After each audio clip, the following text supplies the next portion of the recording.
Welcome to Oscar Sunday. I'm Austin Johnson, I'm Connor Eyzaguirre. and today both of us are a little under the weather. It's that time of year, especially here in Texas. The weather is like a fucking schizophrenic freak. Like doesn't know it's cold for like 2 hours, and then the next 2 hours it's 80 degrees. Like you just have no rhyme or reason to anything that's happening. But we're both here. We're going to talk about Tootsie, 1982. Hits its 40th anniversary this year. Nominated 10 times at the 55th Academy Awards. Not that long ago, Caleb, and myself, we talked about this year with Poltergeist. That was like 7 episodes ago or something. So it wasn't that long ago. But we do have a lack of 80s movies that we've covered on this podcast. So I wanted to kind of shine a spotlight on the ones that we have covered because I know this is your favorite decade. True for genre films, but for the Oscars, it's a weak fucking decade. Yeah. Yeah, I'll admit that. So it is cool when we get to kind of cross, genre films and Oscar films with this podcast. But in terms of the dramatic fare of the '80s, we've seen better in every other decade. I think I don't know what happened there. Yeah, it is fascinating to look back at because it's not a lack of it's specifically the best picture winners, right? It's like clearly the weakest decade for winners. While you do have like an Amadeus, which is like one of my favorite winners of all time, you have stuff around it that just like doesn't age very well. Whereas some of the best picture nominees, like a Raiders of the Lost Ark, there are those gems throughout that like were very popular, did really well at the box office, and also got Oscar nominations. But it's few and far between. We've discovered some cool movies through this show from the '80s. Like we both watched Atlantic City for the first time Uh, when we did episode 40, Chariots of Fire. We did a Best Picture showdown. We both were like, "Oh, this movie kicks ass." Burt Lancaster is the man, certified legend. What was that? When we did Back to the Future, we did all the screenplay nominees. Wasn't there like a Argentinian film we both connected to? yeah, the official story. Yeah, that's right. Yeah, I like that one a lot. It's obviously been a long time since we've seen it. That was episode 20. So about 100 episodes ago. Damn. We've had here and there. 1986, Platoon, not that long ago. Children of a Lesser God. We both really liked that one. And that's kind of like why we do it is you get to kind of not just talk about the base movie for the episode, but you get to kind of talk about other things from the year. So it's gonna be cool to kind of highlight the 11 movies that we've covered on this show, and that's counting Tootsie. So I'll run through them real quick, and then you and I are gonna rank them together, 11 to 1, and we'll just kind of go, just kind of eliminate them as we go. It's gonna get very hard towards the top. Yeah. We've done some huge, amazing movies from this decade, but we don't go to it a lot because we're both kind of like if we go there, we know it's going to be a big, huge conversation. So, episode 9, that was the first time we went to the '80s. We covered Dead Poet Society, 1989, and that was not the last time that we went to that year. But of course, that movie is amazing and touches both of us on like an intellectual level, an inspirational level, and we had a blast doing that. That was one of the early episodes where we had no idea what we were doing, and I still remember it because we were just both gushing about it. Episode 20, Back to the Future. This is Connor's favorite movie of all time, and it felt right to finally do it on episode 20. And we plan on doing Back to the Future 2 in the future, in the near future, and I'm really excited for that. Die Hard, we did episode 29. That was kind of our Christmas episode that year for Oscar Sunday. We had a blast with that, right? 1988, just fantastic movie. Episode 34, we did Places in the Heart, 1984. This is shortly after we did 1979 Best Picture Showdown, which saw Kramer vs. Kramer win, and Norma Ray was in that category, and we both were like, we need to see this other Sally Field movie where she won the Oscar, and we both watched Place in the Heart, decent flick. Episode 40, Best Picture Showdown, Chariots of Fire, 1981. Not the best. Not the best. And then we have a 43 episode hiatus of not going to the 80s at all. I don't know if that was intentional or what happened. But from episode 40 all the way to episode 83, episode 83 was When Harry Met Sally, which was at the beginning of this year. We did that for kind of a New Year's Eve, early January type thing, because there's obviously some key moments that are at a New Year's party in that movie, and that movie's fantastic. Another 1989 one. Episode 91, we go back to 1989 for a third time. Do the Right Thing, Spike Lee's masterpiece. Quite possibly one of the 5 most important movies we've ever covered on this show. Episode 110, we did our second Best Picture showdown in the 80s, and that was Platoon, 1986. That was a lot of fun. Not that long ago, and you saw Platoon for the first time. It became this running joke of when is Connor going to see Platoon? And finally we watched it. We both watched it, and we had a blast doing that one. Episode 113. You, myself, and Caleb talked about Roger Rabbit, Who Framed Roger Rabbit, 1988, and of course did a whole Zemeckis draft, and we had a blast. That was really cool. Episode 119, Caleb came back again for Poltergeist, 1982, and here we are, episode 127, talking about Tootsie, 1982 again. This is going to be really tough because I think there's a clear divide between some monumental movies here, and then there's some ones that go to the back. So let's start with the back. I'll let you kind of talk your way through which movie should be in the 11th spot. I think it's very clear to both of us that it's Chariots of Fire. Without a doubt. Yeah. That is a weak movie that should never have even entered the best picture category, let alone defeat films like Atlantic City and Raiders of the Lost Ark. Even Reds, I liked more. The 3.5-hour Warren Beatty communist drama, I liked more than Chariots of Fire. Yeah. Yeah, same here. There's no really, I don't even know. It's just not worth people's time these days. 40 years later, it just is not very impressive. The only thing that people remember it for is that score. And cool. If that's all your movie's remembered for, I just don't really give a shit. So yeah, it's very obvious that that's the worst, quote unquote, worst movie that we've covered in the 80s on this show. So Chariots of Fire takes the 11th spot. What after that? What do you got? I think then it goes to Places in the Heart. Yeah. I didn't hate it, but it's pretty, the more you think about it, the more problems you have with it. Yeah. It feels like a white savior movie. It doesn't really go far enough to cover the themes it wants to cover. Sally Field's great, but she was way better in Norma Ray. Yeah. And yeah, it's a film I don't ever see myself going back to. Yeah, that's the main thing. I enjoyed Sally Field. John Malkovich was awesome. But I don't know why I would ever be let's throw on Places in the Heart, for fun. I don't think I'll ever do that. So it's not a bad movie, but it's not great either. So I think that's perfect for that one. Now I think it gets tough. For me personally, next up would be Tootsie. Yeah, I'll give you that. Okay. Yeah, next up is Tootsie. We're going to talk about it at length, but I did like it, but I totally get why people have problems with this movie. It's been labeled transphobic. It's been labeled somewhat hateful. I get it. To me, it's a movie about a guy just trying to get work. It's not about a man discovering who he really is. That's not what the movie's about. Yeah, it definitely gets confusing in between the lines. I totally hear people bashing this movie. I totally get it. I thought it was fine. I really like Dustin Hoffman, so I'll watch him any day of the week. I think it's directed really well. I think Sydney was on top of his game. It's got some cool stuff in the screenplay.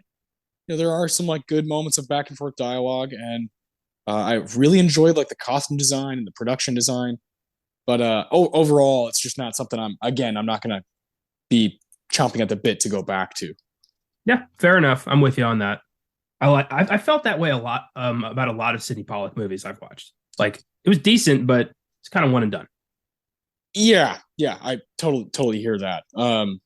But we've knocked out, I think, the movies that we agree on here. Yeah. After that, I really don't know where to go next. This is like, I mean, It's from here on out, it's going to be really, really difficult to set aside personal bias. Like some of my favorite films of all time are right here, and I know some of your favorite films of all time are there too. So yeah, this is going to be hard. I'm willing to obviously, be the team player here, but this eighth spot, I don't want to disrespect a movie, but I also don't want, I don't know, like should When Harry Met Sally go here? No, it's such a great story. I love When Harry Met Sally. I was leaning towards Platoon. I hear that. Platoon's definitely, I have it 6, 7, or 8 for me, so I understand that. All right, let's give it to When Harry Met Sally. And then Platoon 7. Yeah. God. I know, right? I mean, it's just we've done some heavy hitters here, and with the 80s, it's like you have to choose these heavy hitters because it's like I don't want to do fucking Driving Miss Daisy. So yeah, we don't want a stale episode. We gotta, the excitement comes from the film itself. And if you've got something that we both just don't give a shit about, it's going to be hard to make an energetic episode about that. And there's a lot of that in the 80s. Correct. Yes, that is right. Okay. Shit. I have no idea what to do here. What does your gut tell you? Fuck. These 6 movies fucking rule. There are 3 10s and 2 9s on the board for me here. This is going to be very hard. There are, yeah. I've got 2 10s, and the rest are 9s. I think. I don't know. I mean, I know what number 1 should be, and it's your favorite movie. So we can go that way if you want. We can go to the front and work our way that way, because I do think Back to the Future is, from a pop culture standpoint, from a technique standpoint, and from an entertainment standpoint, probably the best movie of the 80s. Yeah, it's the quintessential 80s movie. When you think of 80s movies, everybody immediately thinks of Back to the Future. It's the aesthetic, it's the excitement, it's the rewatchability, it's everything. It's the nexus. Yeah. So if that's 1, then that can kind of let you breathe a little bit, right?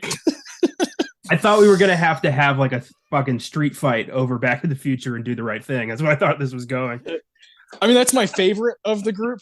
Do the Right Thing and Dead Poets Society are my 2 like personal favorites of this group. But I'm here for the Back to the Future. Being like the number 1 spot, being like the best picture winner. Yeah. Okay. All right. With that in mind,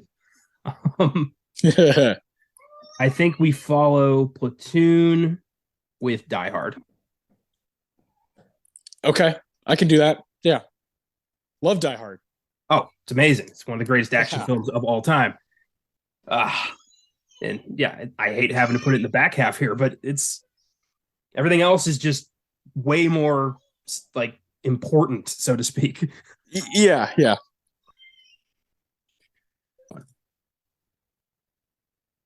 So, okay, after all right. I guess Poltergeist.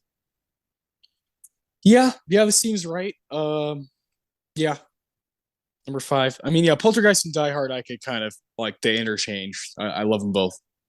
Yeah, me too. Some of the best output of the 80s.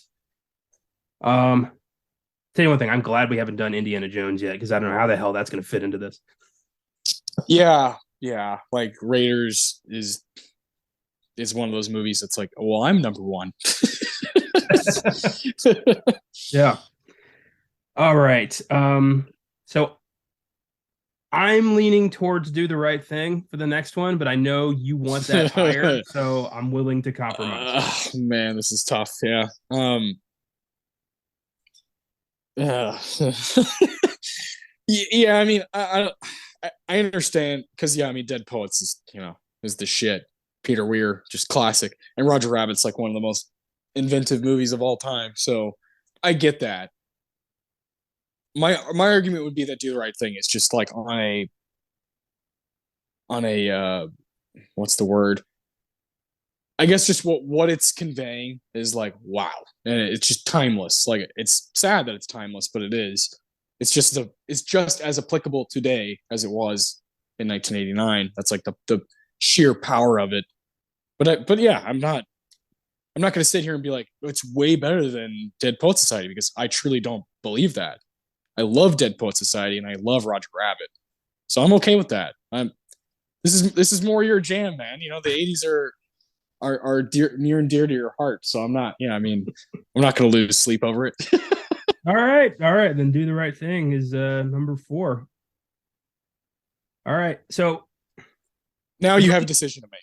as much as I want to do it, I don't think it's fair having the top 2 both be from Robert Zemeckis. So Roger Rabbit 3, Dead Poets 2. Yeah, that's what I'm doing.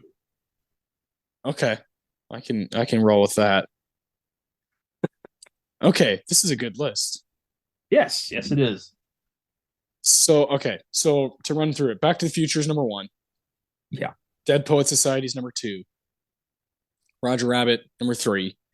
Do the Right Thing 4. Poltergeist and Die Hard kind of a tie for 5 and 6, give or take. Platoon 7. That's so crazy. When Harry Met Sally 8. Like the quintessential rom-com is like, I mean, it's going up against better stuff. Uh Tootsie number 9. Places in the Heart number 10, and Chariots of Fire number 11. Yeah, this is a great list. It's like good for me, it's like when Mayweather fought McGregor. Like they're both incredible athletes in their field, but together, it's not the same kind of matchup, you know? Yeah, I hear that. Comparing it when Harry Met Sally to Do the Right Thing is like, okay. Yeah. what are we doing? So yeah, I'm here for that. Yeah, I think are there 80s movies that could, like, obviously Raiders of the Lost Ark for me, like Raging Bull, Amadeus, like are there movies that would be like, hey, whoa, now like I'm a top 5?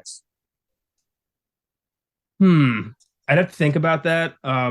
Obviously, you know, Raiders of the Lost Ark is like the big one that we haven't touched yet. That is easily like it's the only one that could swipe number 1 away from Back to the Future. Okay. And that's coming from me. So, goddamn. Yeah. No, that's big time stuff there. I think when we inevitably do Atlantic City, that'll be in the that'll sneaks into the like better stuff. I think.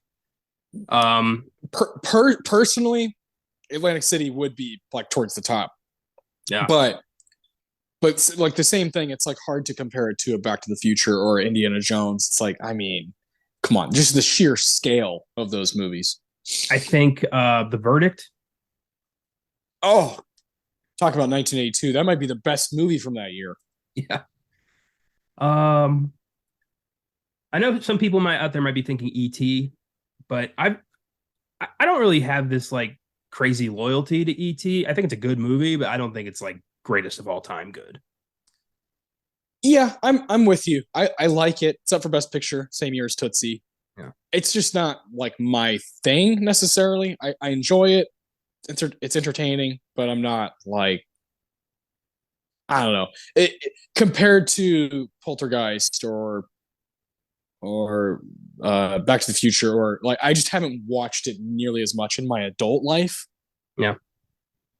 As these, you know, some of these movies are things I watch once a year, you know, and with ET, it's like, yeah, I mean, I'll check it out if like I have to, but I'm not.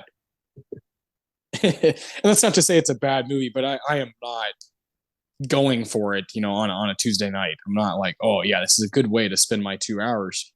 No. There's a lot of other 80s stuff that I'd rather get to. Yeah, I'm with you. And I'm sure there's a lot of undiscovered stuff that I'm looking forward to finding that might end up in the top 5, which would be awesome. I love when I find a new film that I'd never watched that ends up becoming one of my favorite movies. That's the best thing. I guess my favorite movie that we've discovered from the 80s through this show is probably Atlantic City. I'm trying to think. I really liked Children of a Lesser God, man. That was a cool movie, you know. Like it's one of those historical movies, you know, with the deaf representation and a deaf, you know, an actual deaf actress like dominating the movie. So I really liked that one. Trying to think what else I've watched for the first time through this. The official story was really cool. I did like fuck, of course it's from that same year, it's escaping me. Fucking Woody Allen. Purple Rose of Cairo. Yeah, I liked that one too. Surprisingly, I was like, that was actually kind of neat, kind of clever. That same year, watching all the screenplay nominations that year, it gave me a whole new appreciation for Brazil. Oh, oh yeah, Brazil. That movie kicks ass. I almost watched that the other night because it's like on some Criterion collection. I was just scrolling through the app and I was like, this. It's one of those movies that just makes me stop in my tracks. Yeah, fucking Monty Python's 1984. It's great. Yeah. And also I really enjoyed Witness as well from that year. That was I a don't think fun episode. That was it a fun was. episode. Yeah, not just getting to talk about Back to the Future, but also getting to experience these new films that competed against it. I don't think Witness should have won, but it was good. Yeah, I'm with you on there. I'd take Back to the Future on that one. But yeah, I remember that was like when we were toying a lot with like what the show could be. Shortly before that, we had implemented the awards that we give out. The four awards we like to give out for writing, music, performance, and best scene. And we did it. I think the way it's titled, like on Spotify and Apple, is best original screenplay showdown. I think that's like what it's titled as. So it's Back to the Future, and we were like, hey, let's like do something different than a best picture showdown. Let's do a fucking screenplay against each other. So that was really unique. I would love to do that again with other categories, like just do a showdown of like best visual effects or best film editing or something like that. That would be so much fun. Yeah, we definitely should do that. I think you realize with the stuff that we both like our mutual interest, and when I'm making the schedule, I'm like, God, there's so many movies I want to talk about. There's so many discussions I want to have.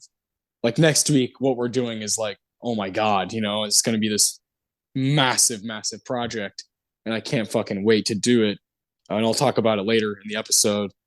But Jesus, there's those little projects that you want to accomplish, and there's also all these categories that, like you said, we could do these little kind of showdowns, whether it be a quote unquote smaller technical category, which we both really like, or we can do this original screenplay showdown.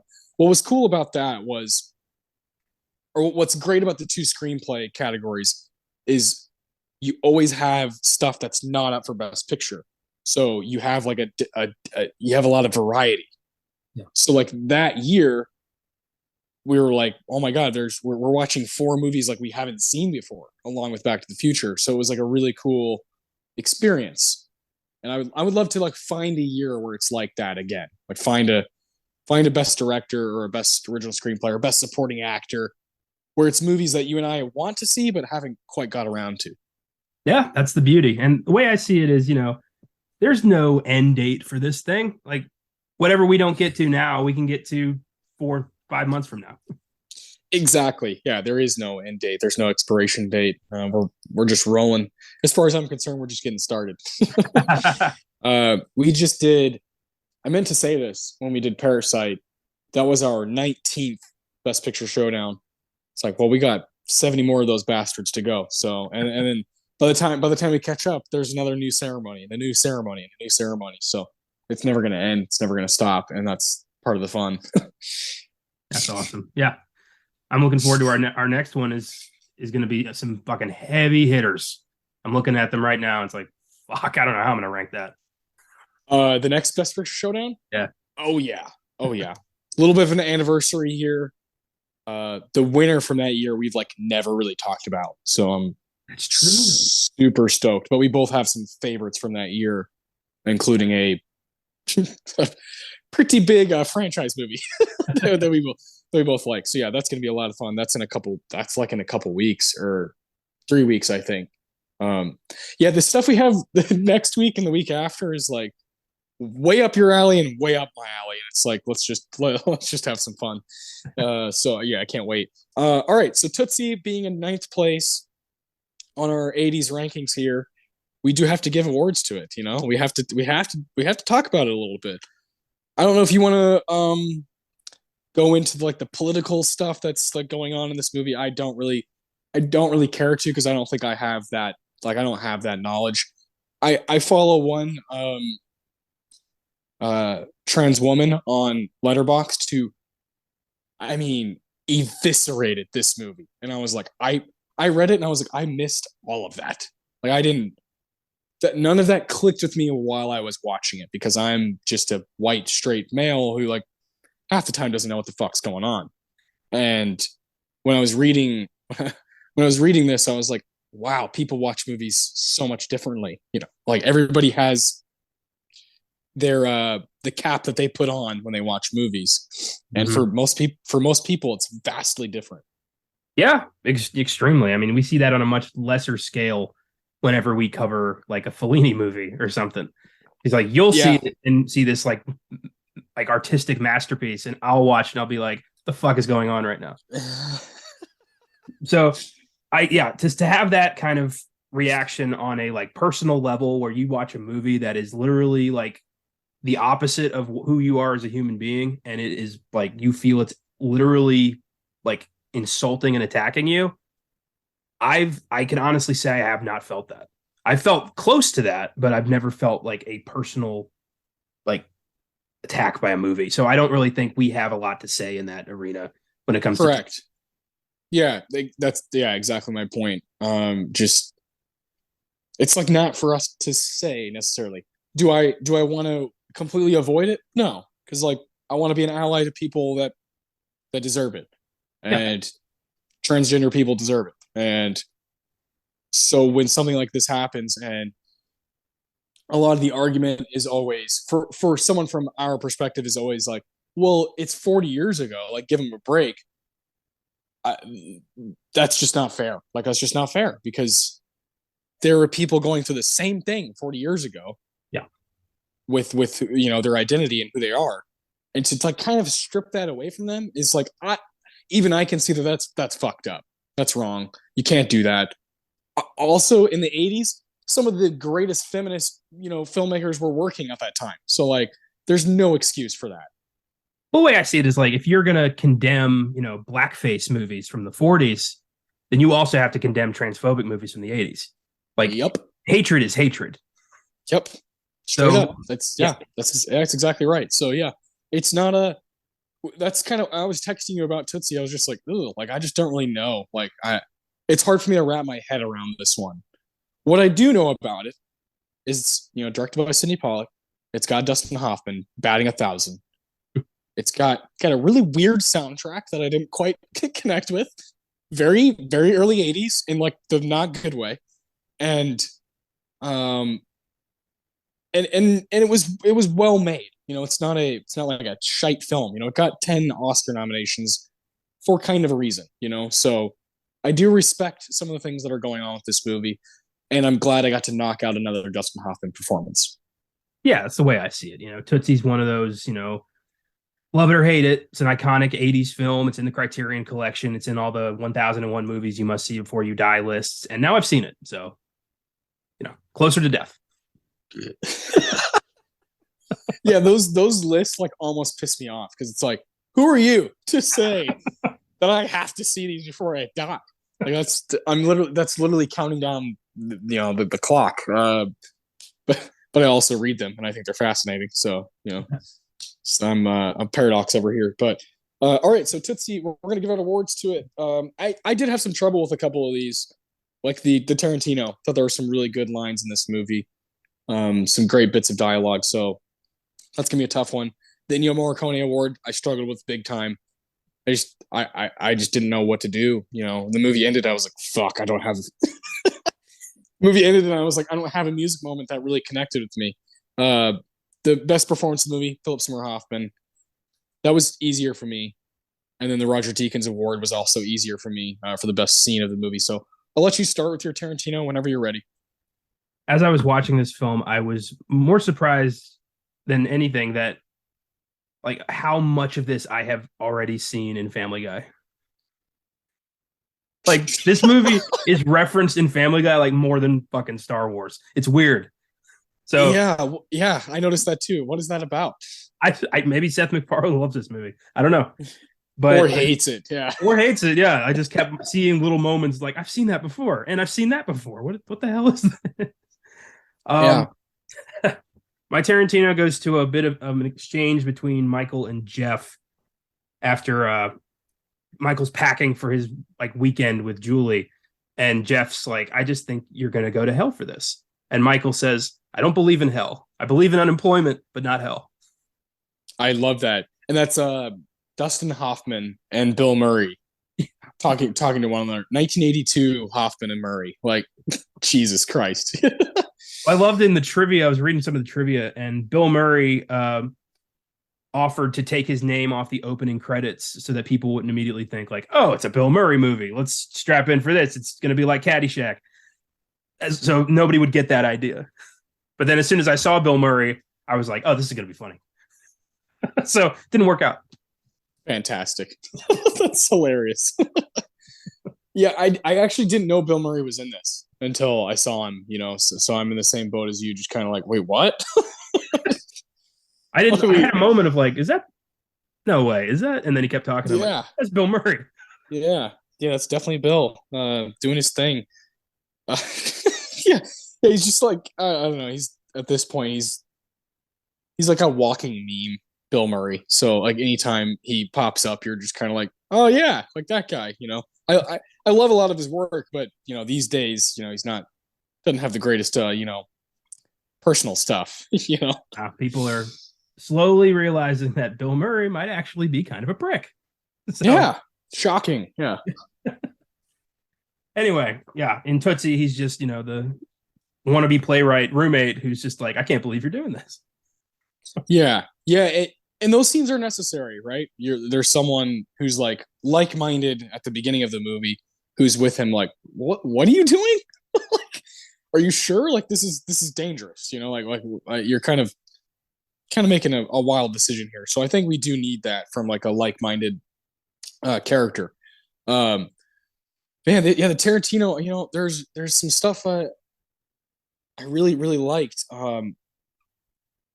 In particular, towards the beginning of the movie, like the first 10 minutes, I was like, fuck, this is gonna be good. Like, I really, really connected with the kind of wild direction and the auditions and Dustin Hoffman just going for it, at the beginning. But my favorite bit is later on. It's a big moment in the movie between John Van Horn and Dorothy. So it's Michael as Dorothy, right? Whatever. And I just thought it was a really good fucking line. Like, I was like, whenever that person wrote that down, they're like, yeah, that's like a big part of the movie. And John Van Horn says, "I'm just an untalented old has-been." And Dorothy says, "Were you ever famous?" And John says, "No." And Dorothy says, "Then how can you be a has-been?" I liked that a lot because it's like funny but dark and sad, and it's a big moment between those two characters, right?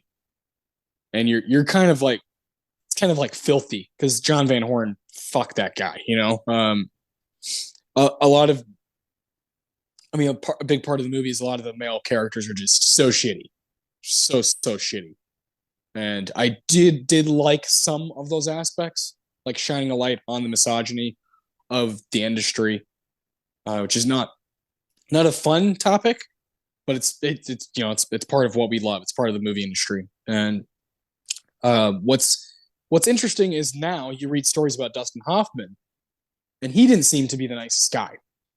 So it's kind of a multi-layered little bit of dialogue there that I just found to be really fascinating. Yeah, it's great. Like why are you sad that your career's in a slump if you never had much of a career to begin with? Exactly. Yeah, you were always a loser. Yeah, you can't fall off the mountain if you never climbed it to begin with. Yeah, exactly. Yeah, that was a good exchange. One I almost went with was in the audition scenes where he's doing the Tolstoy and the guy's like, now get up and walk to the center of the stage. And he's like, while I'm dying, get up and walk to the center of the stage. And he's like, why? Because you said so? It's like, yes, now do it. It's like, not while I'm Tolstoy. Like, wow, this is something I totally picture Dustin Hoffman actually doing. Correct. Yeah, there are multiple times where you're like, this might not be acting. The exchange he had with his agent about the vegetable commercial where he wouldn't sit down because a tomato wouldn't sit down. Yeah, I'll be bringing that up later. I love that bit. Yeah, yeah. There's some good moments in this. I just think that it was kind of like, like 1 foot in, 1 foot out on the difficult stuff. Yeah, that's a good way of putting it. Right, like it didn't want to be as gutsy as it could have been. Yeah, and I bet that was 80s culture. Studio was probably like, cut all this out. We're not greenlighting it. And Pollack was like, probably had to compromise because he doesn't strike me as the kind of guy to half-ass a project. Yeah. It's definitely due to the timing and studio. This is a big production and made a lot of money. And like that's one of my favorite things about doing these older movies is you just realize what people cared about, like audiences. I just like this movie. I mean, it would have to be fucking Tom Cruise or some shit playing the main character for people to really go to the theater and be like, yeah, I'm gonna check this out, and it's gonna make millions and millions of dollars. This is more of like something that would go straight to Netflix now. That's sad. Yeah, the mid-tier movie's dead. It's either a blockbuster or a horror movie, and anything else just maybe spends a week in the theaters, if that, and ends up on a streaming site. Yeah, even Barbarian was like, it's already on HBO Max, and I'm like, god damn, like they didn't waste any time putting that on a streamer. Good for it, it's going to be seen by more people, but even that horror community that's just like, we're just crazy about stuff. Even then, it's like there's a rush for like the afterlife of a movie after it's done in theaters. Like, what is it going to do now? What's next? Just barely gets to breathe, and that's so sad. Yeah, that's the mentality I don't really like these days. Is we don't let anything gestate. We go see it and we're immediately like, okay, cool. What's next? Like we immediately want the next thing. Yeah, I've been thinking about that a lot in my personal watching life, where I'm like, am I trying to cram too much in? Am I?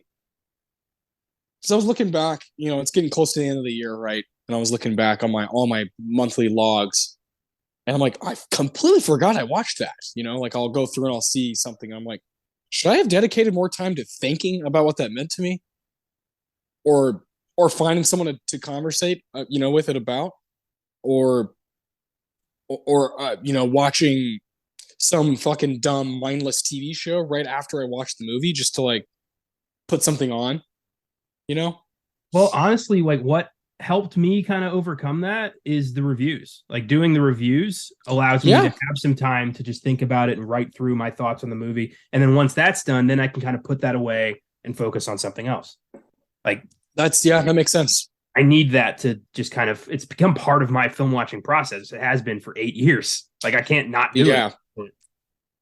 Yeah, that's a good point. I think that's like really healthy for like the way you are, especially you like to write. So it's like, let me go ahead and type up a couple of paragraphs on this thing that I just experienced, whether I loved it or not. I'm going to get some thoughts out there. So I've been thinking about like slowing down, like maybe trying to, I don't know, like soak up a movie more than, let me watch another right after. I mean, of course, there's going to be moments where if I'm rewatching, all the fucking Harry Potters, who gives a shit? I already know what my feelings are about this. Yeah. But when I watch something for the first time, I watch, a foreign film for the first time. It's like, let's give it that time of day. If I hate it, whatever, I'll move on. But like when I really like something, I feel like sometimes I don't give it that don't give it that moment to like really stick in my brain and in my heart. And I've been thinking about that a lot the past like few days. And so I think I'm going to try to not be as like prolific with watching, but more so thinking about what I actually watched and having a better understanding of it. And I also want to read more. So it's like something has to give. It's a good idea, man. It's a good idea. I think that'll be healthy. Love it. Love these discussions. Ennio Morricone Award. Good luck. Yeah, we got a couple, written for the movie songs that are okay. I mean, they don't really mesh well with the movie. But soundtrack, there's one moment that I liked because of the way it was done. It's when Michael's talking to his agent and is getting the realization that no one's going to hire you. You're difficult. Nobody likes you. Your people don't want to work with you. And he just goes, "Oh yeah?"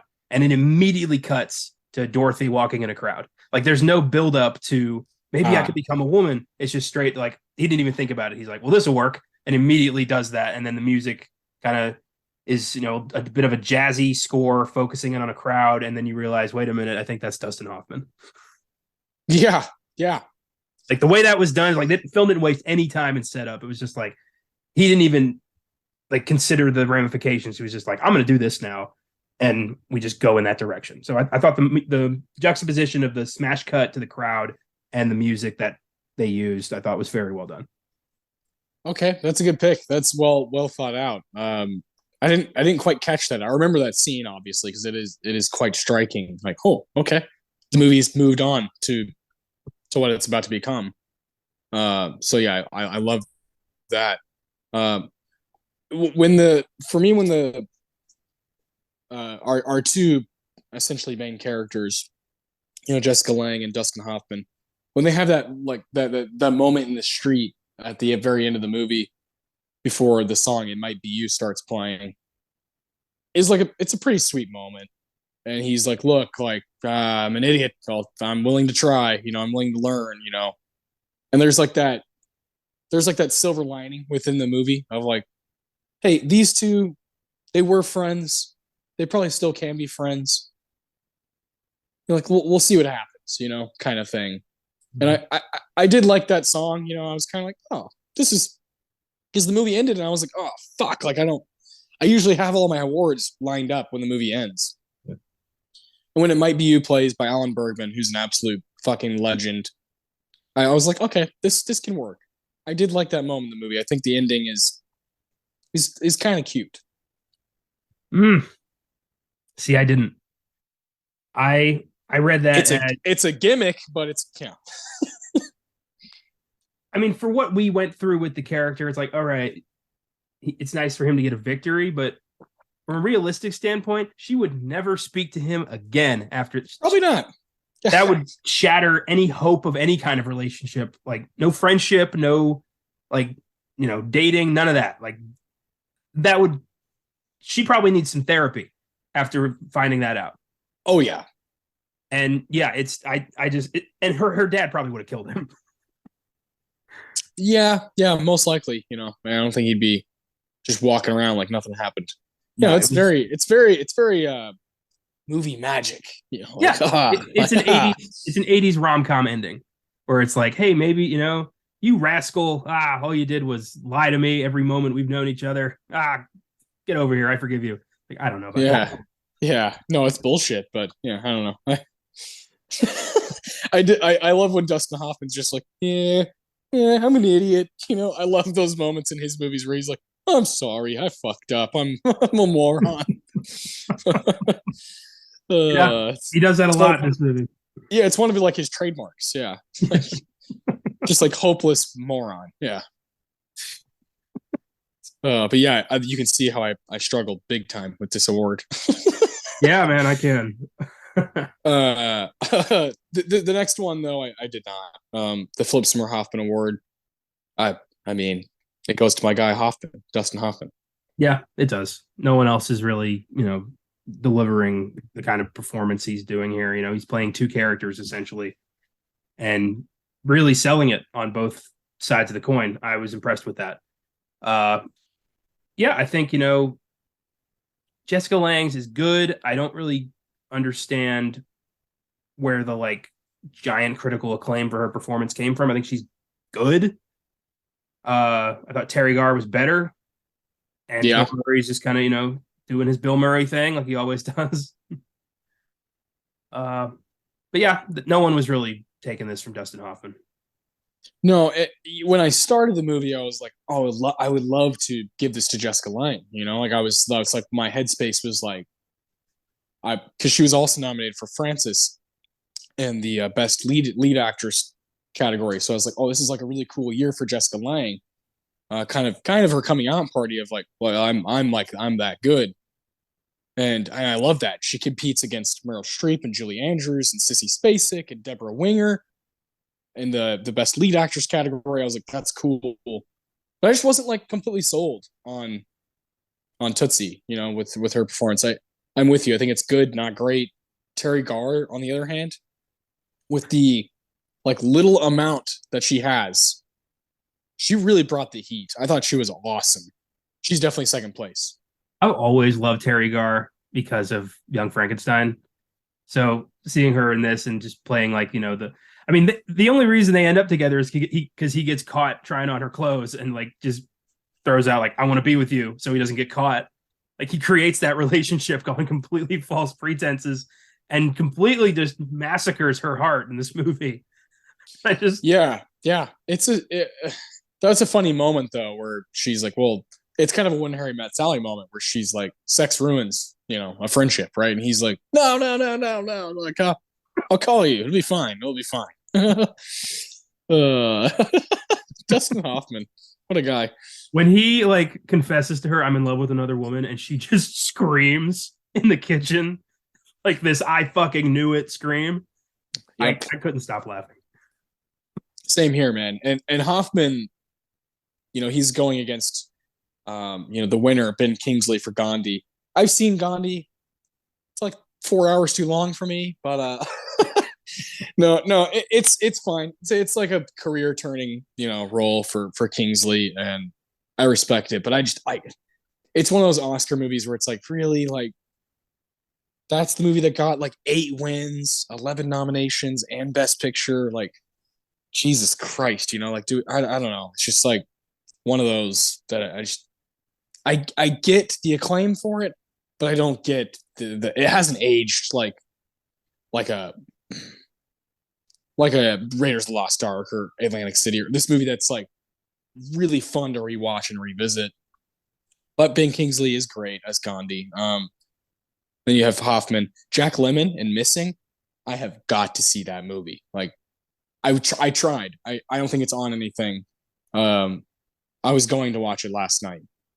I was like, I need to see this movie. It's Jack Lemmon and Sissy Spacek. Like, fuck, they're both up. I love those two people, so I need to check out Missing.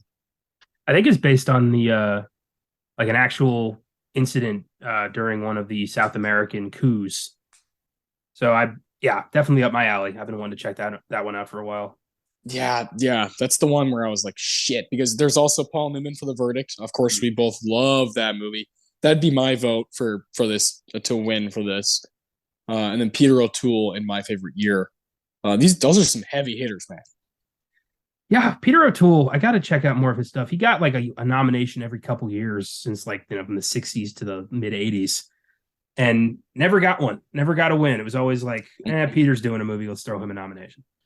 Yeah, it's kind of like like that's how Amy Adams is now. Yeah. Since like 2006, Junebug, she's like consistently racked up nominations. I think she has 6 now, and no wins. And I don't know if it's ever going to happen for her. I hope it does. Not if she keeps doing stuff like Disenchanted. It's not going to happen. That is true. That is true. That sucks when that happens. These people who are like always just going for it. And they get the noms, but they don't have the best.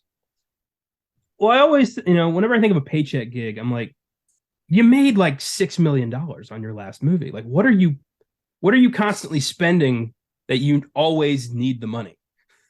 I think about that with actors. Like, how can you not live comfortably on $6 million? Yeah. I definitely don't understand that. It makes me like whenever I hear an actor talk about like the way they live and it's kind of like more frugal. It makes me like them more.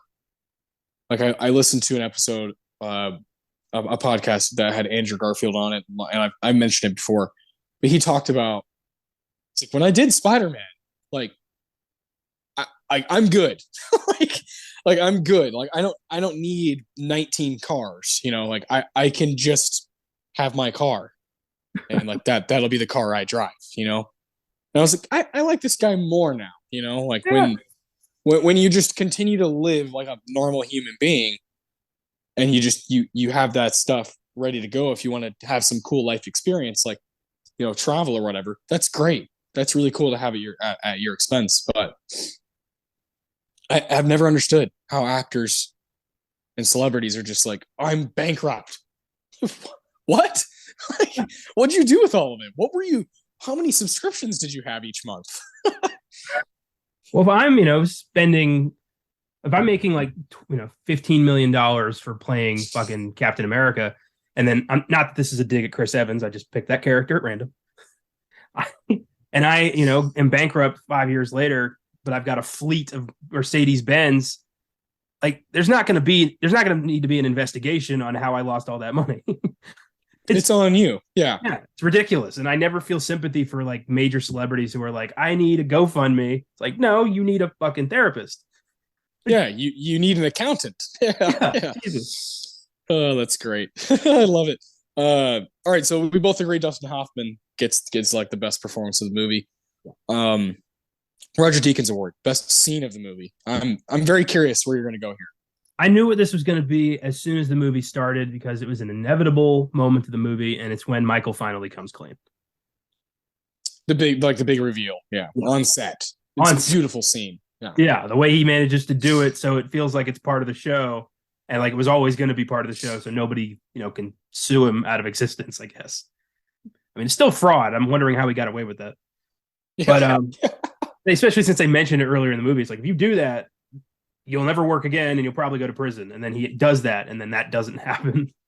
Anyway, they have to do the episode live, so he decides to use that moment after he, Julie says, "I can't see you anymore," and he comes up with this fake ass backstory on the fly, fumbling his lines. I loved that.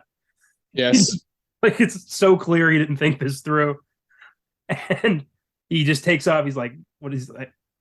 Edward?" I think the name was. He's like, "I'm Edward, Kimberly." Yeah, and everyone's like, "What?" He just takes off the makeup. Everyone's losing their minds. I was laughing my ass off. I'm like, of all the ways to do it dramatically is exactly how he would have done it. So I thought that was really funny and a good cap to the movie. And I would have ended it there, honestly. I don't think we needed the epilogue.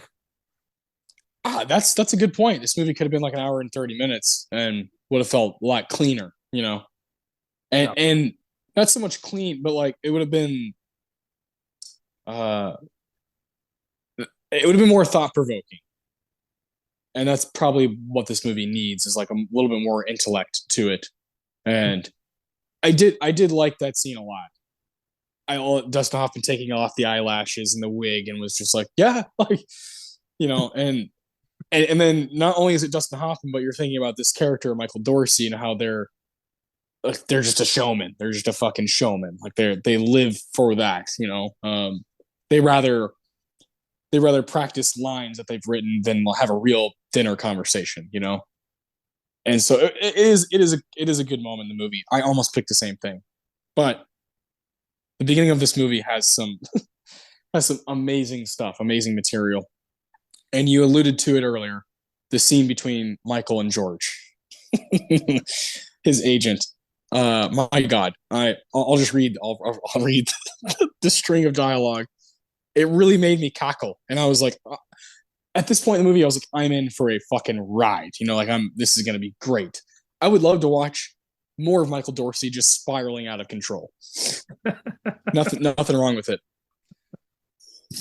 Okay, so Michael Dorsey, he's in his office with George, right? And they're talking, and Michael says, "Are you saying that nobody in New York will work with me?" And George says, No, that's too limited. Nobody in Hollywood wants to work with you either. I can't even set you up for a fucking commercial. You played a tomato for 30 seconds. They went half a day over schedule because you wouldn't sit down. Michael says, of course, that's illogical. George, you were a tomato. A tomato doesn't have logic. A tomato can't move. Michael, that's what I said. So if he can't move, how's he going to sit down, George? I was a stand-up tomato. A juicy, sexy beefsteak tomato. Nobody does vegetable like me.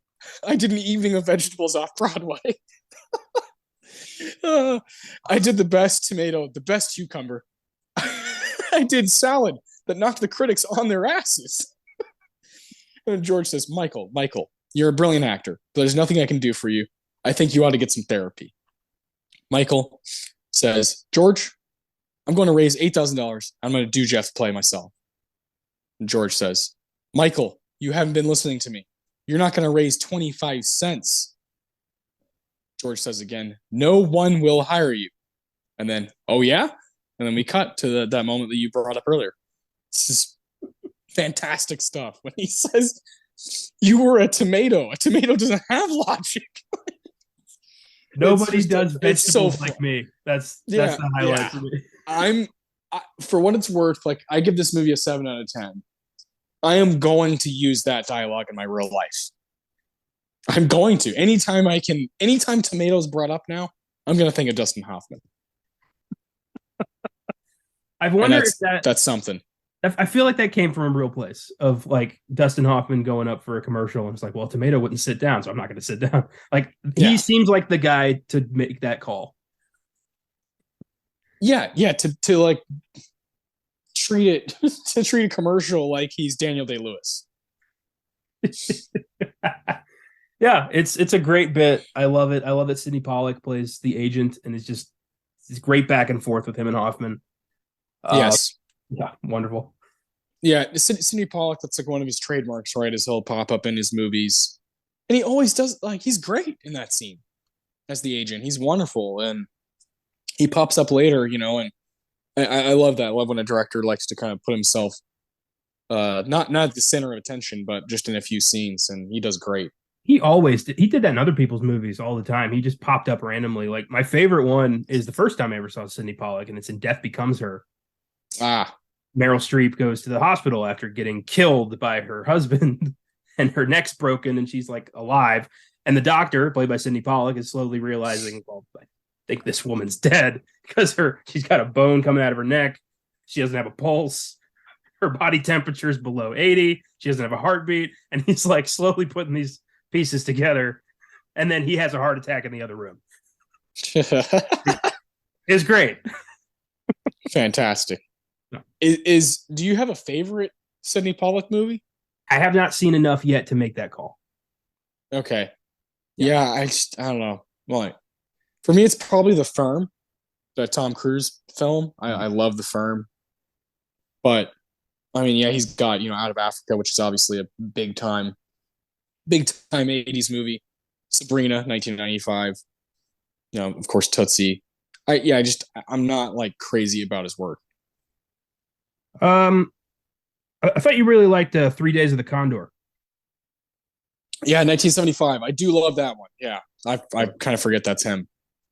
Yeah, I haven't. I've only seen a couple. I saw The Interpreter, which I didn't really think was that great. I saw Sabrina, which I also didn't really like. So Tootsie's kind of my favorite right now, but I know there's more to see. The one that you'll like, and I think we should do on this show one day is They Shoot Horses, Don't They? Jane Fonda. That's a damn good movie. Yeah, I've heard good things about that, and I do really want to see The Firm. Yeah, The Firm kicks ass. Yeah, it's just a fun. It's like a fun, lawyer thriller movie. Just it's kind of right up our alley. Just good shit. Nothing. It's not going to be one of your top 10 favorite movies of all time, but it's definitely one that you'll have fun with and want to rewatch. Nice. That's always. I prefer that more than anything. Yeah, and. I don't know if I should spoil it or not. Yeah, why not? There's a moment in The Firm. I'm almost 100% it's The Firm. Yeah, I'm pretty much there because I haven't seen this in a little while, but there's a scene where Tom Cruise is like running from people, right? He's running from the bad guys, and out of nowhere, Dean Norris fucking pops out and is like has like a beanie on and is like in front of him trying to fucking like like the first time I saw this was pre Breaking Bad. The first time I saw The Firm because my mom loves The Firm. But then after Breaking Bad, I was just like always like, it's fucking Hank Schrader. Like it's fucking Hank. But yeah, I mean, yeah, fucking Gene Hackman's in that, Ed Harris is in that, yeah, it's Hal Holbrook's in it. It's awesome. Sweet. Yeah. I bought it at a flea market a while back. I have it. I just have to watch it. I think pretty sure also, yeah, Gary Busey is in it. Yeah, it's just like an insane cast. David Strathairn is in it. Yeah, fucking nutty. I would love to rewatch that and I don't know, do it on something. Was it up for stuff? I think like it was nominated for 2. There you go. That's all we need. It is all we need, it's also categories we like, supporting actress and score. So that's fun. Nice. Sweet. Yeah. I'll keep that in mind. Cool. All right. Well, yeah, that was fun. 55th Academy Awards, like I said at the beginning of the show, we did talk about these not that long ago with Poltergeist. My question to you is 10 nominations for Tootsie. Which one of those are well deserved and which ones are kind of like, take it or leave it? Original song makes sense. Hoffman deserved a nomination. I think Terry Garr deserved a nomination. I don't necessarily think Jessica Lange should have been nominated. I don't think she's doing that great here. I get the screenplay nomination. I get Pollack for director.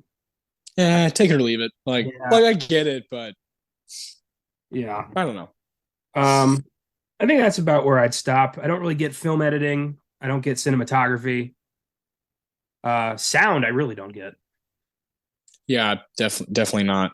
Yeah. And best picture, like, come on. I mean, that's that. Here's the thing with these 80s years is you can always find gems from the 80s that have. I mean, like The Thing came out this year. Like, it's just like I hate that the Oscars are the way they are in that regard because now. I would say E.T. is, the most like, quote unquote important and talked about movie from that year. But The Thing is like people love The Thing. It is like the highest rated horror movie on Letterboxd. Like people love that fucking movie. Myself included, yourself included. I do. I was talking to Caleb recently. I think it was on a podcast. It might have been on Octopussy. That in a perfect world, when if horror is taken seriously by the Academy every year, then I believe horror movies dominate every technical award since the beginning. But I mean, what horror does with visual effects and makeup is unrivaled. Like it comes like it's leagues ahead of every other genre in what they have to do with effects. So I think it's criminal that they don't ever get credit for that. Yeah, that's a great point. God, if you could go back, and I'm not saying, I know you're not the same way either. I know there's horror fans out there who are just like, fucking, all these horror movies should be up. I don't think that. I do think nearly every year you could, except there's some decades that are weaker than others, but nearly every year, especially in like the 60s, 70s, 80s, there's a horror movie that should have made a lot of noise. And The Thing is definitely the one from 1982. That one in Poltergeist should have been going like toe to toe. Yeah, that's just how it is. Like, especially in those decades where the visual effects side of things, the practicality of horror at that time was on a fucking different level. The fact that Rob Bottin does not have an Oscar for best visual effects for The Thing is one of the biggest, like, just mistakes in film history. I mean, it's art what he did with that movie. The fact that it still looks amazing, still holds up. It was unbelievably influential. It's still freaky. Come on. What more do you need? Yeah, man. I don't understand. it's just one of those things because you have your outliers, that are there throughout Oscar history, horror movies, but it's just not as consistent. And I'm not saying every year a horror movie should be up for Best Picture or something, but it should be up for stuff, whether it be technical or score or this or that. I hate that we shy away from giving someone like John Carpenter a Best Director nod. Mm-hmm. I hate that.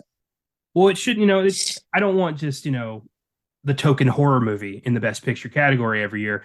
It has to earn its place. And there are so many horror movies that earn their places in the Oscars, but are shut out because of what they are.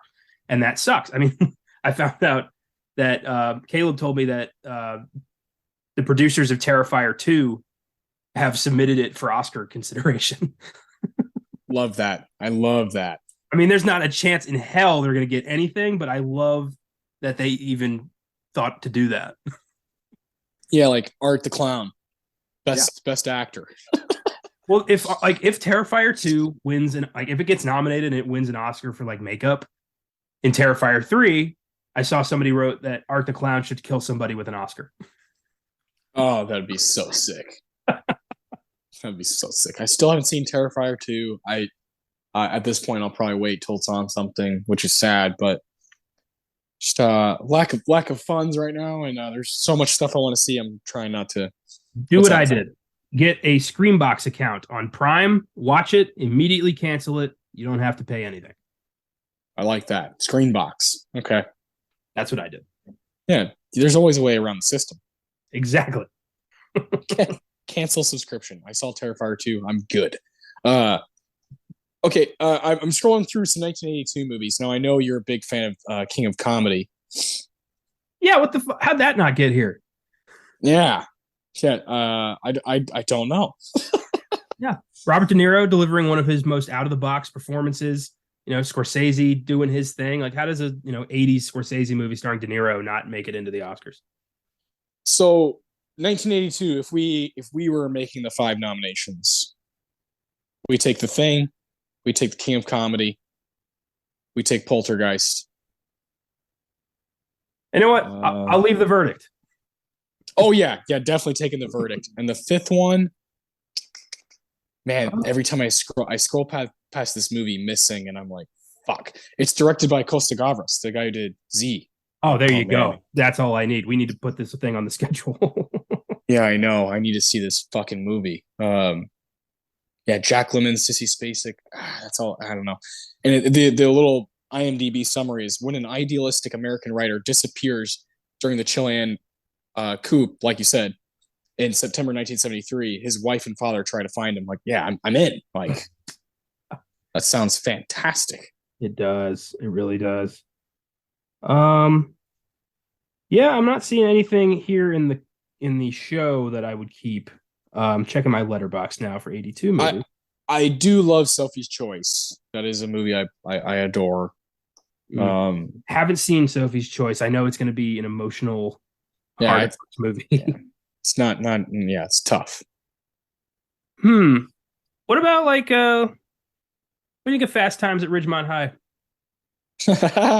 Yeah, I like that movie's hilarious.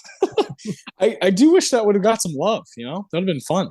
It's in the Criterion Collection. It's considered to by them one of the greatest films of all time, worth preserving. So it definitely is. I don't know, just what it represents, and it's in that same kind of really cool box that Dazed and Confused is in, where it's this represents a time and place, and it's really, really unique. Yeah. I haven't seen it in a long time, but I remember I really liked it. Yeah, you know what? I mean, if we want to throw some sci-fi love, Star Trek II, The Wrath of Khan is quite a great movie. This is the year of Rocky 3. Mm-hmm. Yeah. I'm trying to think if there's anything I haven't seen that I'm missing. It sounds like Missing is going to be right up our alley. I think it will be. I also really wanted to see Das Boot. I heard that was that's up for some stuff. Yeah, I've heard that. I tried to watch that once when I was a kid, and that was way too early to watch that because I was checked out immediately. I'm like, a German submarine film? No, thank you. So yeah. Now I'm ready. What about? Have you seen Diner? The Barry Levinson film. It's all right. I've seen Diner, didn't care for it. I thought it was kind of a rehash of American Graffiti. Very much so. Yeah. Yeah. I just don't like it's the last day of school before we all move on. Let's all talk like during the night and maybe something will happen. I don't like that kind of genre. The like super sentimental.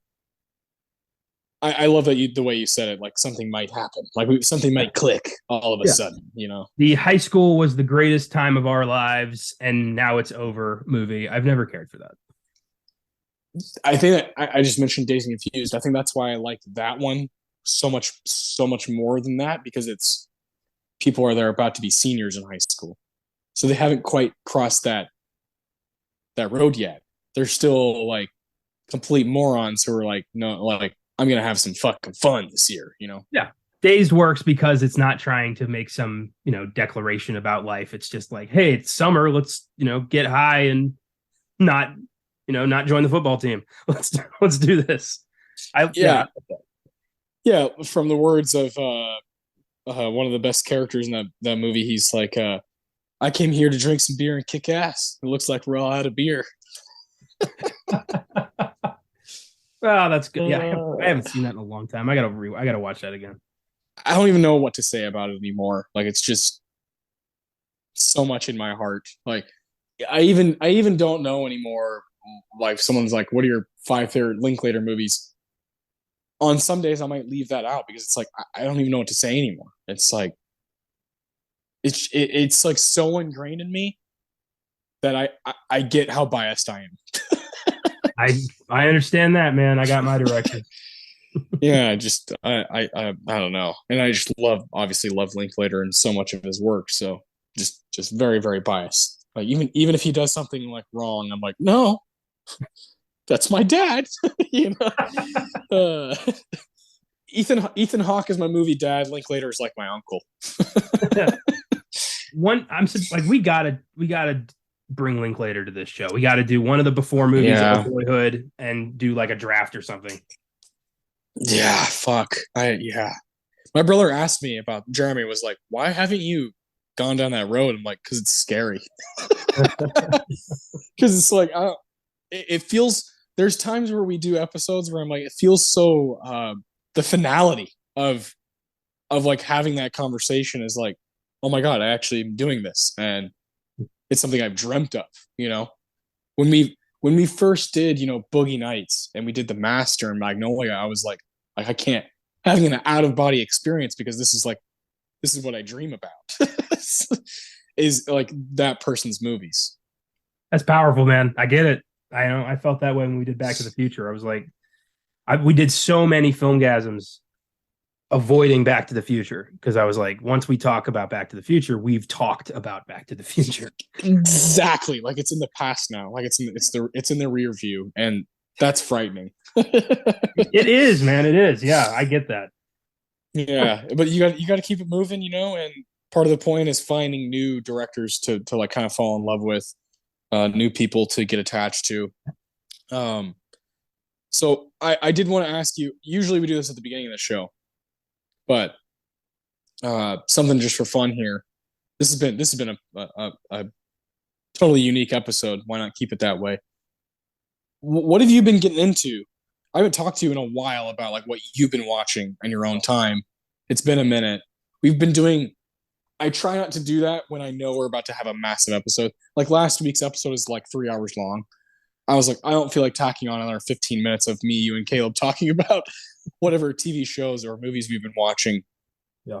But I haven't heard from you in that way in a while, because you were in Germany, and then we did that massive episode on Carrie. So it's been like 3 weeks since I've really just heard from you on what you've been up to. Yeah. So I've been on the TV side of things. I decided to start a rewatch of the X-Files. Yes. Okay. Which I'm nearing the end of season 3 and just loving the hell out of that. It's one of my all-time favorite shows. That hasn't changed. And yeah, it's a great way to kill some time. As far as film goes, I haven't really been exploring outside the podcast because I've been caught up with a lot of school stuff, but I did randomly just kind of say fuck it this week. I went to the movies 3 times. Okay. The first time was with my new friend Hannah. If you're listening, hi Hannah, how you doing? We went and saw Halloween Ends at a good time. And then on my own, I went and saw Black Adam, which was not as good as I hoped, but that's kind of DC for you. It's like, every other film's gonna suck, so brace yourself. He was just too strong. He was too powerful. Like, he was so powerful, there were no stakes. Like, this guy's invincible. Why am I gonna get worried about anything here? Isn't that why we love like the Batman so much? Is the human side of it? Yeah, he can get shot, he can get stabbed, he can break something. Black Adam is literally just burning cities to the ground and like exploding like nukes in his face and walking away from it. So like, not once did I feel any kind of like, oh, this might go south. And then the cameo that got spoiled by everybody before the movie even came out. So like, that wasn't that exciting. What is it? I'm not gonna probably ever watch it. Superman shows up. Henry Cavill's back in the saddle, and okay, that's what people have been chatting about. Okay. Yeah. I'm so out of the loop. Like when we were texting earlier with Josh and Caleb about Henry, and I just saw a picture of him as Cyclops, and I was like, what? Just like, what's happening? I don't understand. Yeah, I guess Dwayne Johnson and I think James Gunn convinced Henry Cavill to come back to the role of Superman, and I guess that's not going to leave a lot of time for The Witcher, so he left The Witcher, and Liam Hemsworth is replacing him, and people are fucking pissed. Fans do not like that.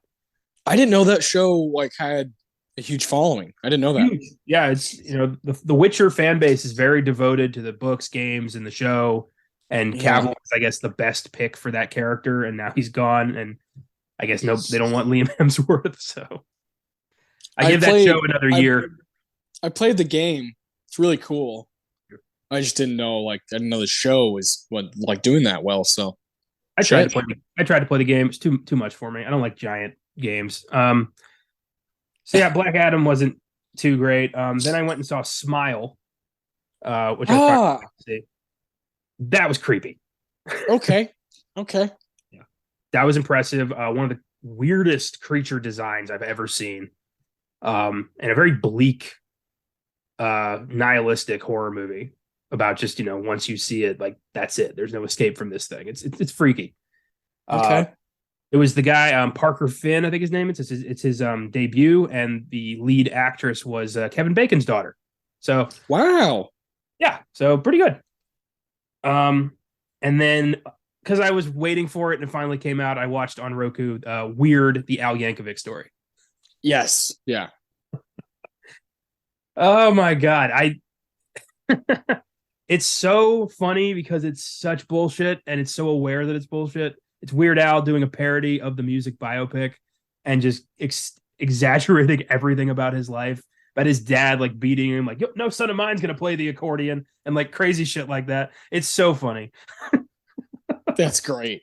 Daniel Radcliffe does an incredible job. Evan Rachel Wood was great as Madonna. There are so many random cameos from just like comedians who love Weird Al and wanted to be a part of this. And it's on the Roku channel. Like, what? Yeah. There's a few ads. It's free to watch if you've got access to Roku. And it's a great watch. It's really funny. Weird Al is prominently in the movie as a character who's like trying to be like, well, he's not, like, people are like, Weird Al sucks, and he's like, well, he's not that bad. And it's great. I love that. That's really cool. I'll definitely try to give that a whirl sometime soon. I've only heard fun things like that about it, that it's a parody of the biopic, which of course I have my issues with the music biopic, so like that'll be refreshing. I was watching a video of like all the cast members answering what movie would they want to see be parodied. And Daniel Radcliffe was like, he said something. I mean, it was like not just actors; it's a bunch of people. And like one person said Shawshank Redemption, one person said Jaws, one person said The Godfather. Daniel Radcliffe said something really interesting, and I can't remember. And I was like, "What the fuck? How did that?" He seems like a really, really neat guy to hang out with. The more I as he gets older, and he really sheds the Harry Potter stuff. I feel like that guy would be fun to like have a beer with. Yeah, I got so much respect for Daniel Radcliffe because he escaped the child actor curse. I mean, he, didn't get pigeonholed. He's not going to, he was able to create a vast catalog of films after Harry Potter. He overcame some substance abuse brought on by, the Harry Potter spotlight. And he hasn't put it away. He's not like, don't ever talk to me about that. No, he's very open about his experiences on Harry Potter and what it meant to him and the mentors he got to have. But he's also, looking forward to the future. And yeah, he just seems like a fairly balanced guy who knows what he wants. And I respect that. Yeah, that's a good way of putting it. Definitely a guy that probably has a lot to share. And he's still what, like in his mid-30s? Yeah. Yeah. He's just still just starting out. He became famous when he was 11. Okay, so that first one came out in what, 2001? Yeah. So he's 11. So he's probably like 32. He's probably like 5 years older than we are. Yeah. He's lived a full life already. It's insane. Yeah. And he's Weird Al. Yeah, now he's weird. Now he's fucking Weird Al. What he was in a horror movie. This is years ago now. Woman in Black, or Yep. I didn't love the movie, but I really liked him in it, and I remember seeing that in theaters, way back with some friends, and I just kind of thought, I really hope he has a cool career. Really hope it's long, and he completely sheds that franchise, weight, because I'm sure it's heavy. Oh, it is. It's there's certain characters that once you play them, especially young, that's who you are forever to people. Mark Hamill will always be Luke Skywalker. Daniel Radcliffe will always be Harry Potter. It's just it's an unfortunate life. But what you do with that acclaim and what you do with that spotlight is entirely up to you. And I think both of them have really done well with, making a career of their own and not letting that kind of be an anchor on them. Yeah, very true. Okay, good stuff. So if you had to recommend one of those to me, you'd say it's probably that one? It's probably without a doubt. It's the easiest one to access, and it's a fun watch. It's so ridiculous and just entertaining. There's no baggage attached to it. There's no, controversy. It's just Weird Al making fun of himself. Because who doesn't love Weird Al Yankovic? He's like just funny as hell and just wants to make people laugh. Yeah. I don't see how anybody could be like, fuck that guy, like I get like if you're like not crazy about his work, that's fine. But like, what has he done? To anybody? He's that kind of guy. I saw him in concert a few years ago. It was really fun. He played all his hits. He came out in the fat suit for Fat. It was funny. Like he's a showman. Yeah. I love that. That's great. I didn't know you had seen him. That's fun. Where'd you see him at? It was at the Majestic in San Antonio. It was okay. Like a long time ago. I think it was like 8 years ago. It was a birthday gift for my cousin, Rowan, who was a Weird Al fan at the time. And I got picked to take him. And I had more fun than he did. I love that. Worked out for you. Yeah. Excellent. I've been watching, as you know, Twin Peaks TV show. I want to, before the year ends, I want to finish the show entirely, so like the return included, and I want to watch Fire Walk with Me. I want to do the whole Twin Peaks rewatch. And I'm watching it on Paramount Plus, and fucking Paramount Plus has ads, like, each episode's whatever 42 minutes, and it has like 3 ads that are all like, 3 minutes long. I know this is sad to like complain about.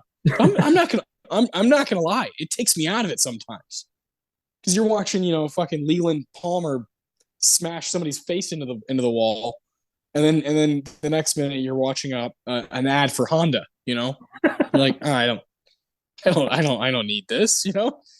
So it's like kind of annoying. Like I'm not gonna lie. I'm like I want to watch Twin Peaks because when I first watched it, I first watched Twin Peaks like in 2014, 2015, somewhere in there. And it was on Netflix. Mm-hmm. So I just shredded through it. There's obviously no ads there. Uh, I shredded through that. And then I, watched the, Fire Walk with Me. And then The Return came out in 2017, and I was very hesitant on it. I didn't watch it until COVID in 2020. So I waited 3 years for that. I don't really know why. I just was so hesitant on not being satisfied, and I was. I really liked it. So I'm excited to go down to go down that road and kind of put it all back in my brain. Again, I'm having a blast. I'm on episode 10, I think, of season 2. So I've got like, I'm a little over halfway through like the original 30 episode run, and then I'll probably watch Fire Walk with Me and then The Return. So I'm having a blast just with that, but it does take up time. I'll tell you that. And basketball is back, so I've been watching a lot of basketball. That's always something I have to manage as well because it's very hard for me to not watch NBA at night. And excuse me. And my brother and I, Adam, we've had NBA League Pass for like over a decade now. Every season we sign up for it. I've probably missed a couple seasons here and there, but he has never missed. He's like the biggest basketball fan that I know and has a pretty limitless knowledge of the history of the game. And we, we try to always sign up for it together, split it down the middle. I'll have it like on my phone and my fucking Roku, and he does the same thing because you can have it on like whatever 5 devices. So we'll kind of split it that way. This year they lowered the price from like 150 to 120 because not as many people were signing up for it the past few seasons. Really sad. It's just one of those things that I can get angry about. Like, oh, people aren't, because I'm willing to pay whatever. I don't give a shit.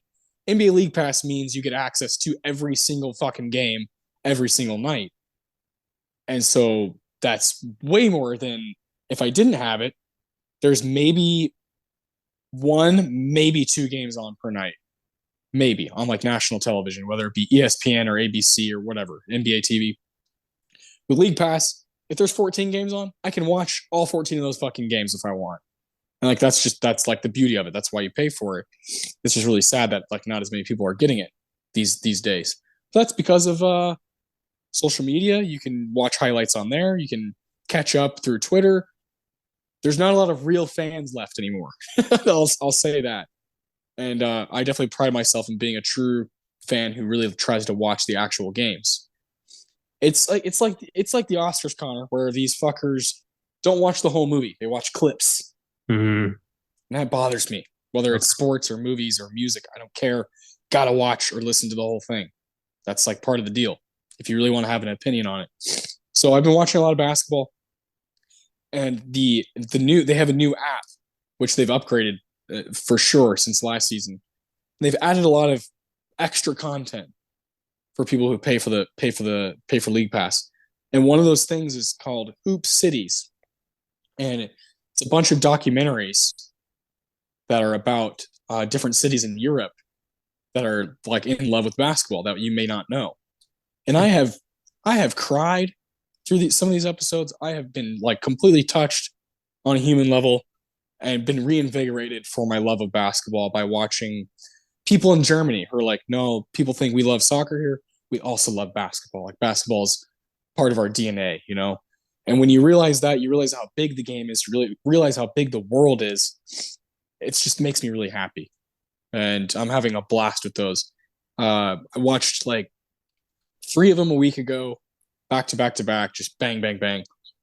And then last night, I watched, there's one in Lithuania and there's one in Germany. I watched those 2 back to back last night. I just having a blast. Like, this is right up my alley. It's like a history lesson with basketball, with voices around the world that need to be heard. So I'm having a really good time with that. But it's taking up my time. I'm not watching a lot of just regular movies.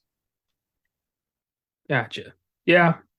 Well, I mean, like you were saying earlier, you watch so much that it's okay to take a break from that once in a while. Embrace some of your other hobbies. Yeah. Yeah. Well, I did. I texted you this last night. Like late last night, I did watch Zodiac Yeah. because I try to watch that like every November. It's one of those movies around this time of year. Just, just speaks to me. I'm obsessed with it. I become a fucking Zodiac,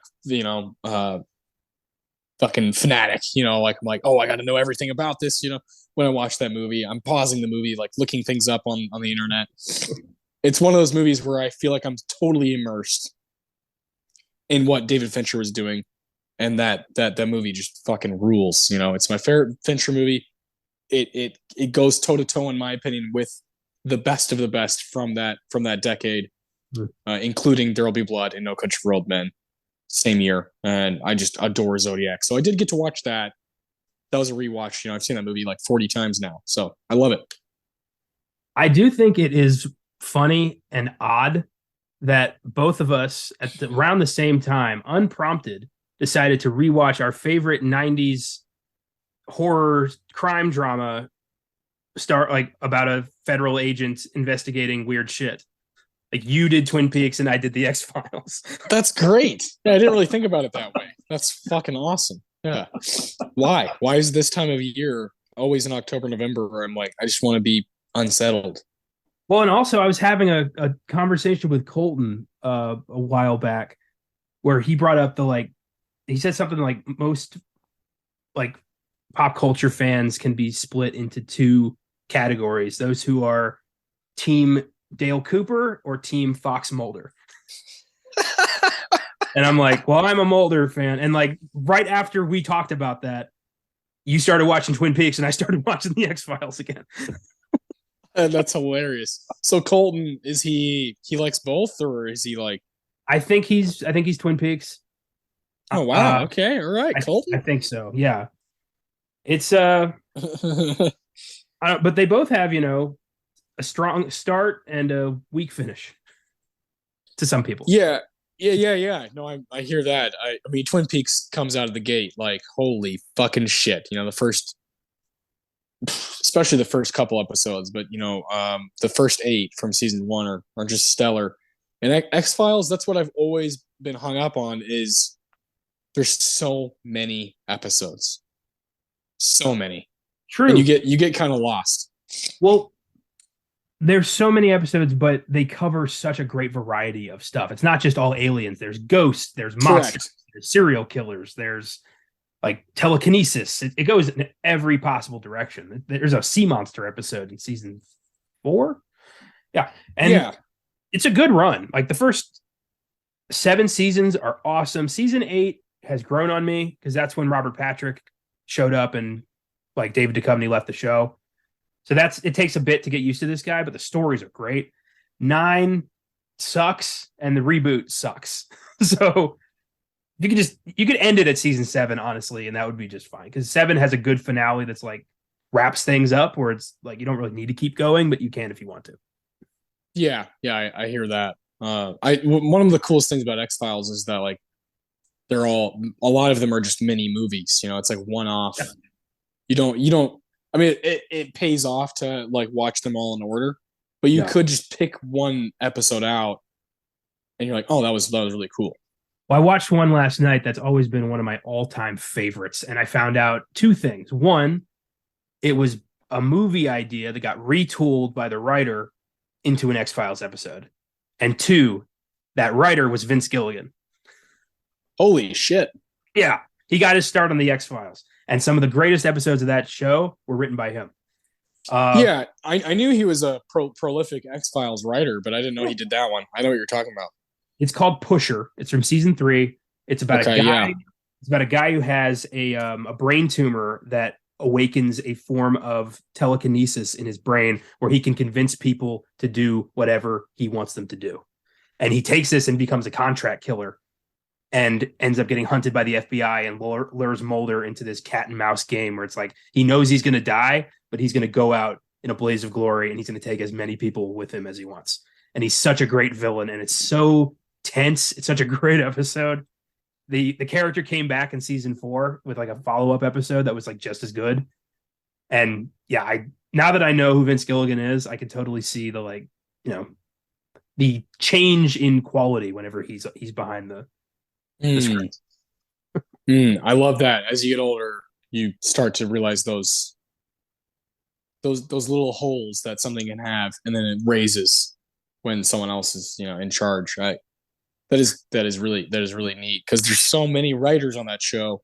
You can tell the variance. Well, the fact that he was a fan who wrote in an episode, and they were like, "This is great, let's hire him." And that episode was at the end of season 2 called Soft Light, about this scientist who got in an accident and his shadow became made of dark matter and it was killing people.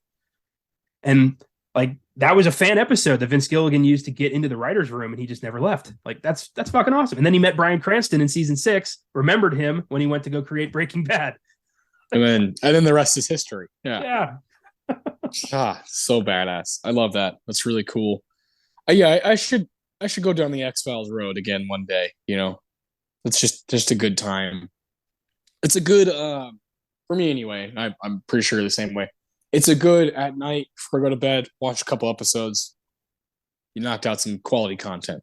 Yeah, that's kind of how I'm doing it. Like I'm not, just watching X-Files, 9 to 5. When I go to bed, I'll put on a couple episodes and then do it again the next day. That's how I've been doing it. Yeah, exactly. Love that. All right. Well, it's been good. It's been good to hear what you've been up to. I love doing that every once in a while. This week, before we start talking about what we're doing on Oscar Sunday next week, which I definitely think we should explain in detail what exactly we're doing, because it's kind of insane, but it's going to be awesome. On FILMGAZM on Wednesday, that's going to be you, I'm guessing, and I don't know, Josh on Superhost? Going to be Caleb. He Okay. volunteered for this one. Okay. It's a movie he likes. Yeah, it's a Shudder original about an Airbnb thing gone wrong or something. I haven't looked into it too much because I want to be surprised when I watch it. Okay, cool. I like that. Yeah, I haven't seen Superhost either. Makes sense that it'd be about Airbnb, Superhost. Good shit. Caleb loves that Shudder stuff. And then on his show, Beyond the Bad, Mars Needs Moms. All right. Oh boy. Yeah, we're taking on a failed Disney movie and going to look into kind of how the House of Mouse handles failure, which happens more than you'd think, but doesn't hit them the way it hits everybody else. Correct. There's like a whole slew of movies that just did not make their money back, and also critically were, destroyed. But they're like, oh yeah, we'll just do it again next week and figure it out.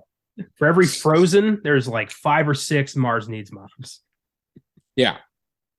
Some of those Disney bombs are some of my favorite movies that ever done. Like Country Bears. Oh, yeah.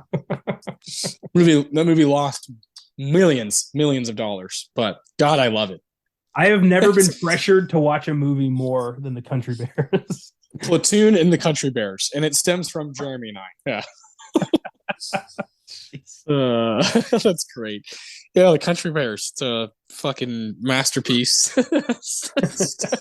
Starring Christopher Walken, and in one of his greatest roles. No, I just love it just because it's like nostalgic and stupid and silly and funny.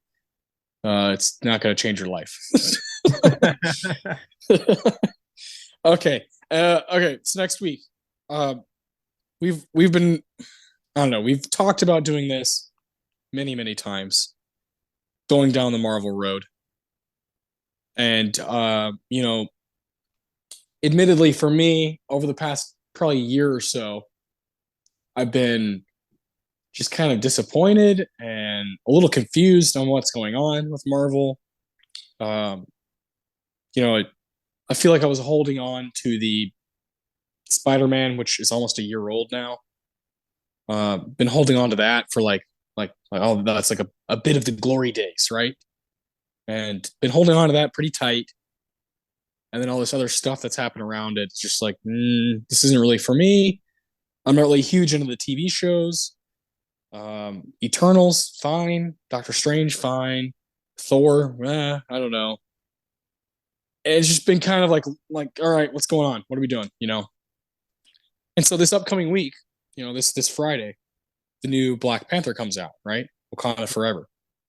It seems like from what people were talking about, like, okay, all right, now we're gonna get back on track. Like, I swear, this is it. You know, we'll get back to kind of, you know, a big tent pole, you know, movie. It's a movie that's gonna pay homage to Chadwick Boseman, and apparently is a really good movie. Got Ryan Coogler back. All right. So I'm hoping, you know, I'm gonna see it. I'm seeing it on Friday. I'm seeing it opening day at like 11 a.m. or something like that. So I'm in. You know, I'm still here. Like I still I will not give up. And the reason I won't give up is because of what they did from 2008 to 2019. And you and I have had many conversations about, you know, how do we bring that MCU, that like 22 movie run, how do we bring that here? I think we finally found a way to do it. We're going to talk about Endgame. We're going to give awards out to Endgame. We're going to talk about that ceremony from 2019 a little bit.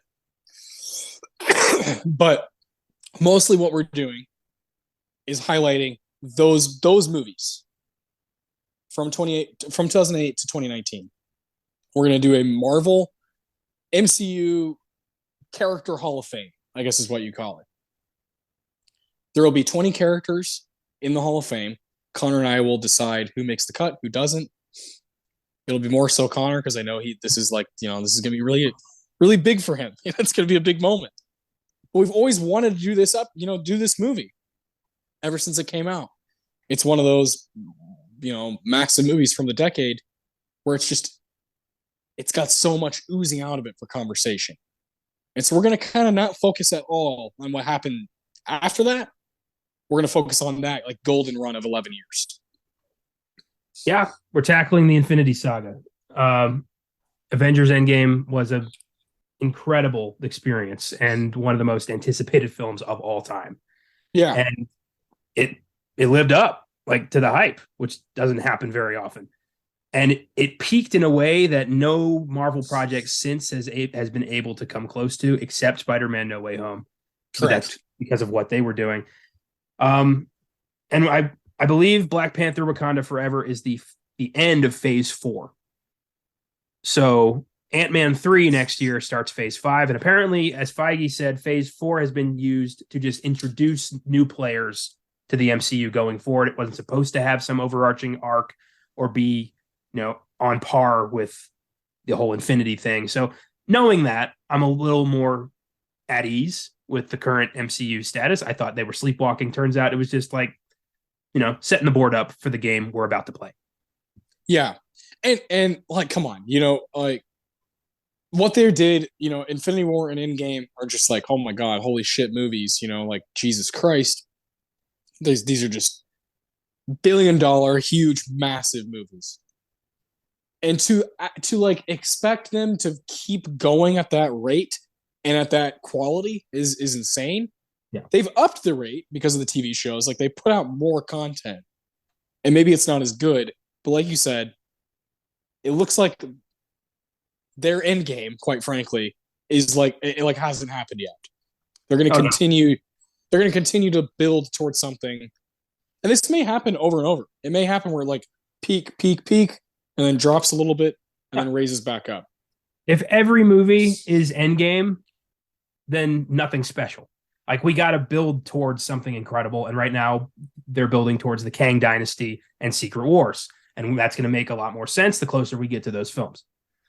Correct. So, with that being said, I cannot wait. It's going to be really cool to like rewatch Endgame, knowing that I have to pick out awards for it because I just don't know where to go with that. You know, there's so many great performances in that movie, so many cool characters getting like huge, massive moments. It's going to be a blast. And doing the Hall of Fame, the way I see it is, what are the 20 most valuable, most important characters from that, you know, I think it's 21 or 22 movies. I don't fucking know. From it's a lot of shit. So I'm not gonna sit here and rewatch all of them over the week. That's not happening. I probably will watch Infinity War and Endgame. That's probably what I'll do. But I'm familiar with the material, and you're very familiar with the material. And so we'll kind of go back and forth. I have, of course, the people I want to be in it, but I know you have a much more in-depth knowledge of like how many movies each person has appeared in and all that kind of jazz. So it's gonna be really cool. I'm excited to host that and kind of let you just talk about stuff that you really cared about. Something that from age 13 to age 24 like really affected you. Like that's big stuff. We were just talking about like the finality of like doing a movie, like putting in the rear view. This is the definition of that. God damn. Yeah. When Secret Wars comes out, we'll be in our early 30s. Fuck. Yeah. Fuck me. Yeah. Yeah. Awesome. Yeah. Marvel has been the biggest thing in the movie industry for our pretty much all of our teenage years, and it's going to be for all of our 20s and going to our 30s. So like our entire adult life, you like can't not talk about this. So it's gonna be cool. I'm excited. I think it's gonna be a cool way to kind of shine a light on Black Panther, because I'm sure you're seeing it as well on Thursday or Friday. Yep, got my Thursday evening tickets a while So ago. we'll both have seen it before we record. So that'll be nice to be able to kind of like just talk about it for a bit, and then we'll go into the Hall of Fame and talk about Endgame. So it's gonna be long, but it's gonna be really good. Yeah, I'm excited. This is a nice change of pace, out of the box movie for Oscar Sunday. It is. It is. It's nice to do these every once in a while. Like when we did the Pixar Hall of Fame, I was like, this is fun. People like this. People like these movies. Tootsie's more of a. I feel like it's like our parents' generation. Like it's like my dad was like, oh yeah, I like that movie. Because he was born in the early '60s, so like makes sense. I like going all over the map. I like doing movies where my grandparents are like, "Oh, I love that," and I also love doing movies where my cousins are like, "Oh, I love that." So it's nice to get a big variety and just go all over the map, and I'm glad we can do that. Yeah, that's what we're all about. So yeah, we're in game next week. Don't miss that. The week after that, I picked one for me. But what's great about it is also for you. You love that movie too. So we got a couple of bangers in a row coming up, and I'm super, super stoked. So super host on Filmgasm, Mars Needs Moms on Beyond the Bad, in game on Oscar Sunday next week. Keep following us on Twitter, Instagram, Facebook at Filmgasm. Keep checking out the website for reviews from Connor, and Josh is back, so I'm sure he's going to have some stuff up there soon. It's great to hear him on Filmgasm this past week for Terrifier. So yeah, super super excited to kind of have the team all here, doing their thing and having fun with it. So love it, man. Keep watching movies, everybody, and we'll see you on Wednesday.